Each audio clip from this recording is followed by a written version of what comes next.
After going to sleep for a few hours, I woke to almost 1.5 feet of snow, and it was continuously bucketing down. I did not want to get stuck up here, so I made a quick decision to pack up and head down low. Setting up camp at higher altitudes comes with its good and bad. It is important to be prepared and know when to leave if needed. The first thing you notice when hunting lower is the comfort level. It's so much better. I came down from the snow last night and camped down by the river here and thought I'd come up, just look across the river, and I started walking up. Just wanted to climb one of these little hills, and then came across this massive rub into fresh tracks. I ended up walking all the way up here.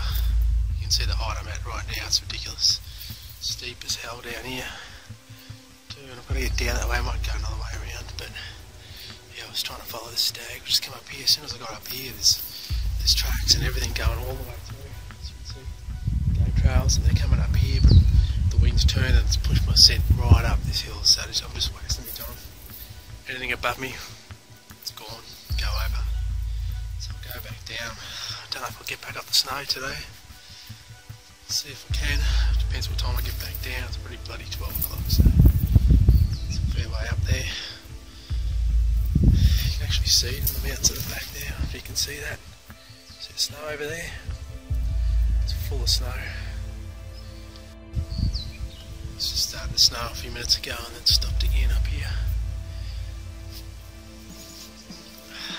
Absolutely bugged though. I don't know how I'll go this afternoon. Still got to drive like an hour or so up to the snow again. Well, what a deer, you got to do it, eh? The area I was in gets absolutely hammered by hunters, and with nothing in my favour, I decided to walk back down and rest before heading back up top for another evening snow hunt. I was completely surprised to see that after all the snow last night, it eventually turned into rain and reduced the snow right back to almost where it was yesterday when I was hunting the same area. It took me 2 hours, 15 minutes to get down that mountain trail, down the bottom there, and I drove up here, and it was like 1.5 feet last night, and now with all the rain, it looks like about 20 to 30 centimetres tops. It'll get more as I get higher, that's for sure. Had a quick bite to eat. A 15-minute power nap. Over the creek now. Just hope it doesn't rain. I'm tired. I'm cold because I'm walking. But I just don't want to get stuck in rain right now. So I'll go up for a fair bit and see how we go for this evening.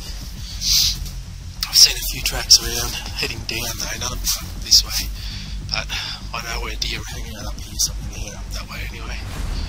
Hoping that they hold their ground and they're feeding somehow on the trees or whatever they need to get the food from. And hopefully we'll see some. Many of the subalpine tracks are connected, and even though it looks like no one else has come in, it is always a good idea to assume that there may be other hunters in the area. Just the wombat. Don't think anyone's coming here, which is really good. I'll keep moving on. And, still have some orange on you no matter what. Always be orange. You always think there's no one in there, but if you're in there, there's someone else in there. Absolute #1 rule. They really killed a lot of the snow. Some of these areas. It's just smashed it. All the snow's melting off the leaves. It's dropping. Just like that. It's making noise all the time. Keep thinking I'm seeing something or something's next to me. But the deer will have the same effect on them. So if I'm making noise, well, they won't be able to hear me as easy because they'll be hearing a lot of that dripping. So probably should help. A lot of the sign in the area showed that the deer were heading down lower, obviously due to the massive snowfalls and then rain. Although this was the case, some deer hold their ground regardless of the weather. and these are the ones I was targeting. Knowing what deer do in all weather conditions is a long learning experience. The reason I knew where some of these deer in the area would hold up is because I spent many years filming deer in different conditions. The one basic rule is that all deer need to eat and drink, and even in deep snow conditions they prefer to drink from a spring or creek rather than eat snow. So if you can work out the times of when they will be at a wallow, spring or drinking area via their prints, you will have a much better chance of patterning their times and therefore becoming more successful hunting them. Just check the temperature. It's about 2 degrees.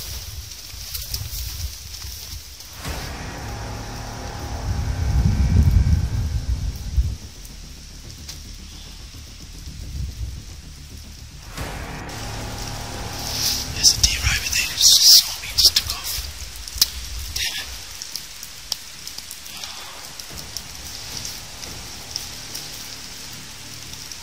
It's a younger female.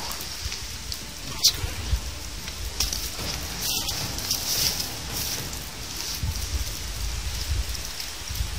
Talking to the camera when I should have been bloody looking. Just between those trees over there, straight through. She's going up the end now. Down.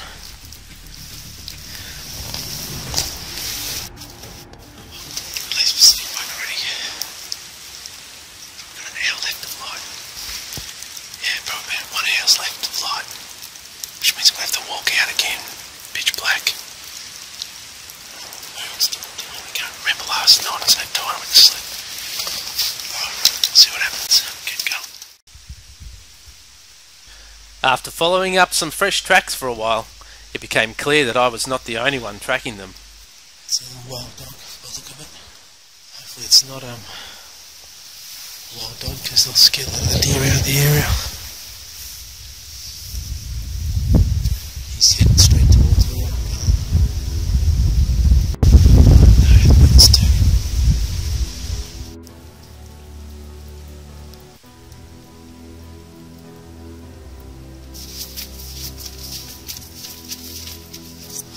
Search high and low today.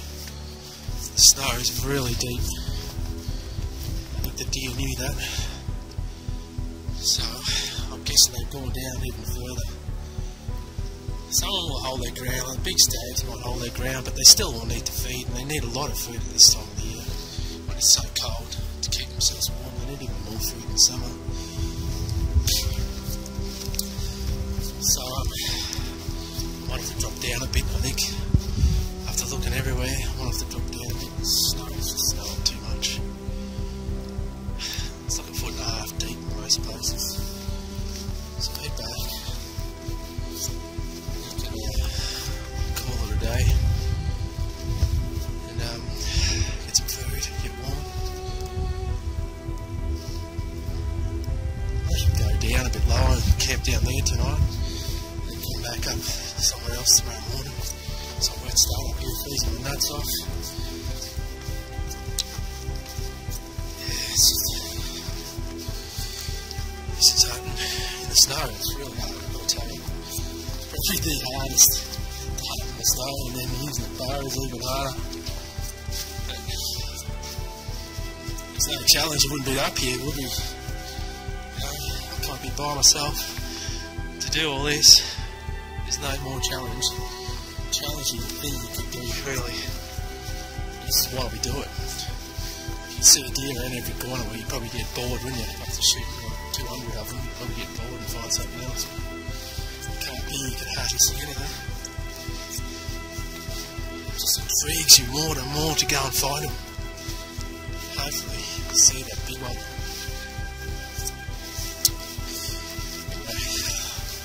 Now for the night. Turn this off. And we're back again.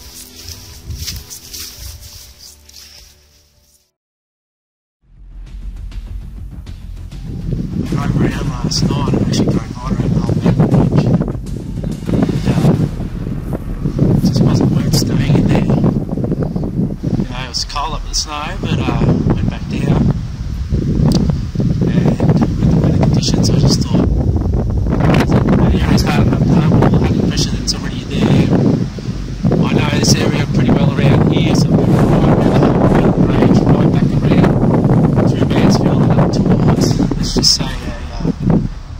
ski mountain and back in towards the bush again.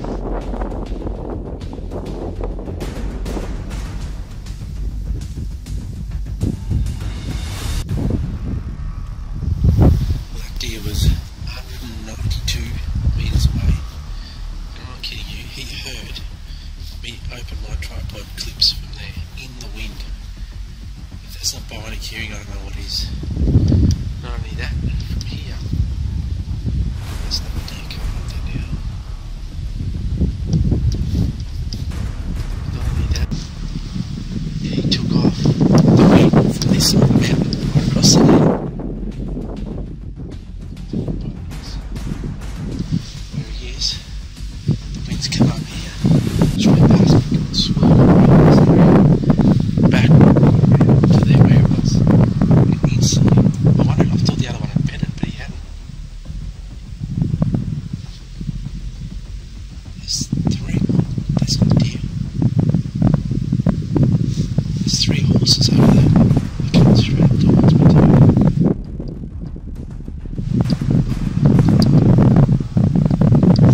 Why are there horses here? I've never seen horses around this area.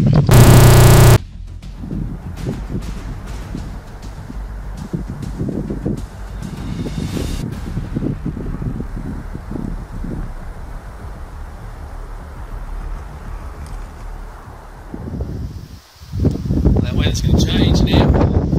Nice and sunny on that side. The storm's coming. Just over the top now. So, change plans again.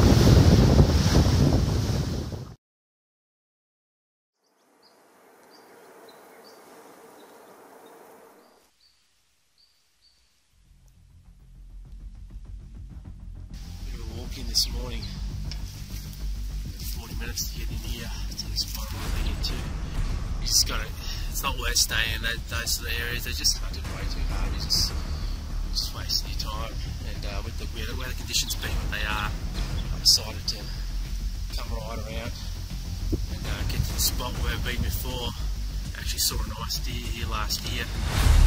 Late last year I ventured into the exact same area and found an awesome gully that almost every stag in the area was moving through. After watching 3 stags ranging from 8 to 21 inches, I was pleasantly surprised to see what else showed up. Three stags I've seen coming up this morning. One female. They were all coming up in the same spot too, which is quite strange.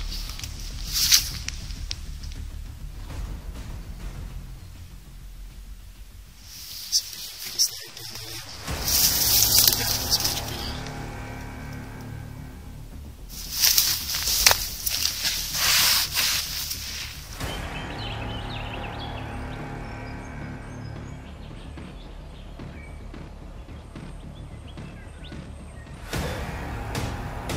After letting the previous stags walk ahead first, this much larger animal proceeded to follow the hind up the hill and then decided to feed by itself for a while. With a clear view from the opposite face at 320 metres, I set up to take the shot.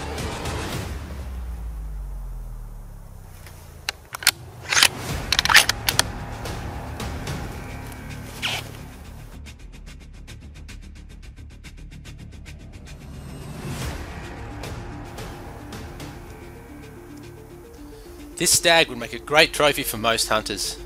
From the long distance, I estimated his main beams to be around the 26-inch mark. While I was watching the stag feed, the thoughts of leaving him to grow another year was going through my mind.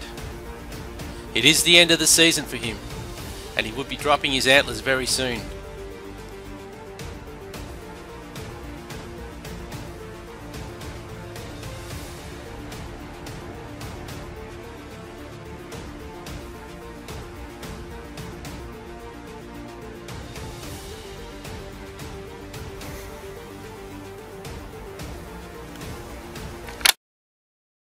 Stags and one female. I mean, there's got to be more other females around here, but I don't know. She must be the town bike or something, because they're all hanging around her. She must be ready to go. They weren't fussing about her too much though, so it's a bit strange. 4 stags, all different sizes.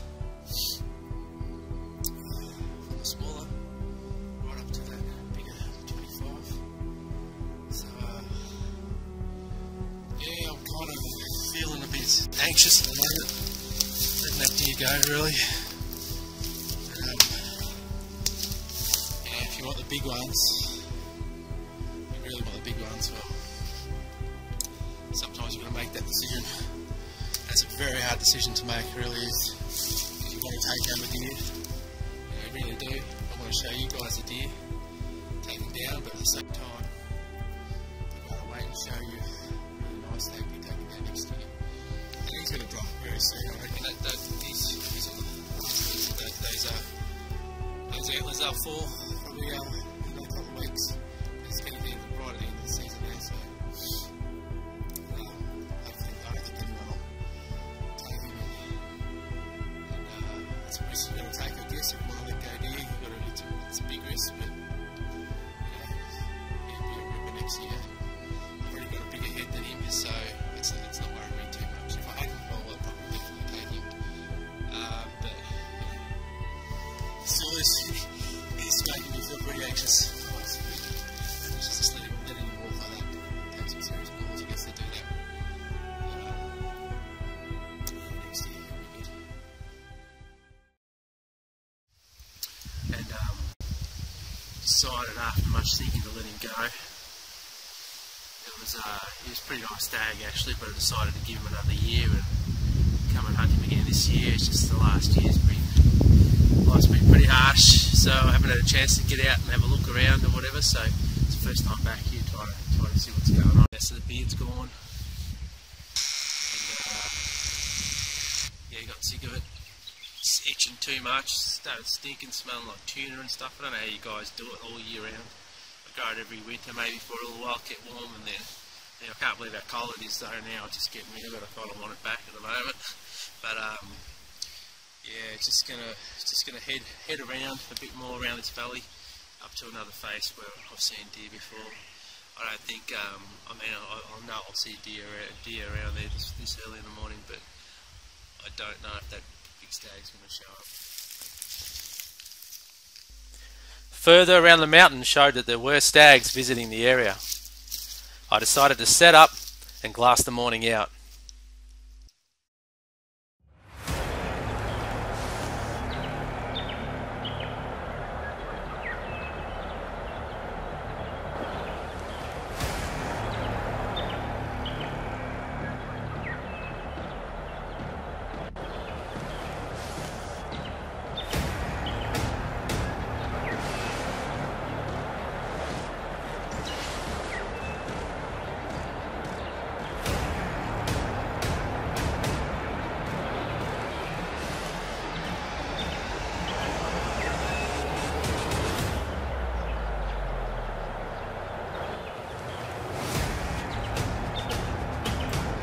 Once again, this location has not let me down.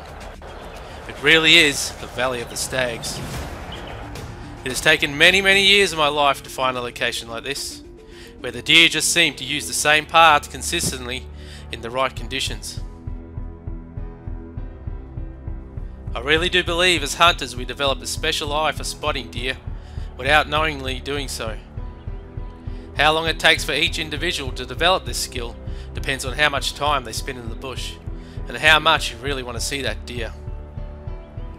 Looking at this face in the distance, if you are looking for a big brown shape, you can clearly see the stag standing looking ahead.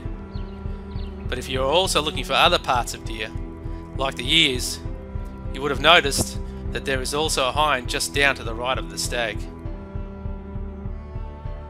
See if you can spot the deer on this face. Once again, you are looking for a big brown shape, but there's really nothing we can see here like that. Can you see any ears or tails moving? No? Well, what about other parts? If we look closely, we can see the legs of a deer, which look like trees. Looking for movement is the next step, and if we take the time to persist by holding on to what you think might be a deer, well, then sometimes it can evolve into what you want it to be.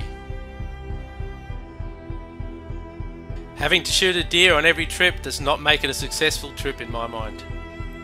If I've been able to get the better of a deer by means of being able to see them before they have seen me, and actively know that I could take it out if I wanted to, is a great feeling in itself, no matter what size the deer is.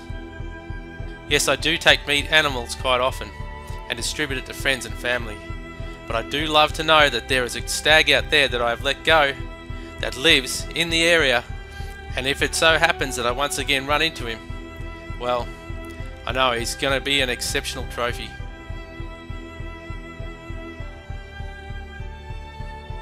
I hope you've enjoyed this episode of Solo Sambar Hunter just as much as I have making it. Good luck and safe hunting.